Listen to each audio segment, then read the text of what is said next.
நீங்க வரையக்கூடிய டிராயிங்க்கு திடீர்னு உயிர் வந்தா எப்படி இருக்கும்? சோ அது மாரி தாங்க இந்த இடத்துல ஒருத்தர் வந்து பாத்தீங்கன்னா, ஒரு டயகிராம் வரையறாரு. சோ அந்த லிட்டில் மேன் வந்து பாத்தீங்கன்னா, அப்படியே உயிர் வந்துடுது. சோ இத அழிக்கலான்னு போகும்போது பாத்தீங்கன்னா, அந்த லிட்டில் மேன் வந்து அத அழிக்க விட மாட்டேங்குது. சோ இப்படி இருக்க சமயத்திலே வந்து பாத்தீங்கன்னா, எப்படியோ வந்து ஒரு வழியா அத வந்து அழிச்சிடுறாரு. அப்புறமா வந்து பாத்தீங்கன்னா, அவர் வந்து ஒரு லேடியோட டயகிராம் வந்து வரையறாரு. இப்ப அந்த லிட்டில் மேனுக்கு வந்து பாத்தீங்கன்னா, ரொம்பவே கோவம் வந்துருது. என்ன ஏன் இப்படி வரைஞ்ச அப்படின்னு சொல்லிட்டு கோவப்பட்டு அந்த பென்சில் எல்லாம் வந்து பாத்தீங்கன்னா, தூக்கி விசிறி அடிச்சு, அது மட்டும் இல்லாம எரேசரால கீழ வந்து பாத்தீங்கன்னா, எரேஸ் பண்ணிட்டு பழைய நிலைமைக்கே வந்து போயிடுது. இதே போல டயகிராம் வரையும் போதெல்லாம் பாத்தீங்கன்னா, இந்த லிட்டில் மேனுக்கு ரொம்பவே கோவம் வந்துட்டே இருக்க, இவரு வந்து பாத்தீங்கன்னா, ஃபுல்லாவே கிறுக்கி வச்சிடுறாரு.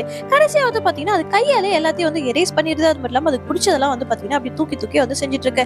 ஒரு கட்டத்துக்கு மேல பாத்தீங்கன்னா, அந்த லிட்டில் மேனே வந்து பாத்தீங்கன்னா, சூப்பரா வந்து இவரு வரைஞ்சு குடுத்துறாரு. இப்போ அந்த லிட்டில் மேனுக்கு வந்து பாத்தீங்கன்னா, அப்பயே அந்த பாடி பில்டிங் வந்து சுத்தமா வந்து பிடிக்கல. சோ அதுக்காக கேக் வரைஞ்சு தராரு.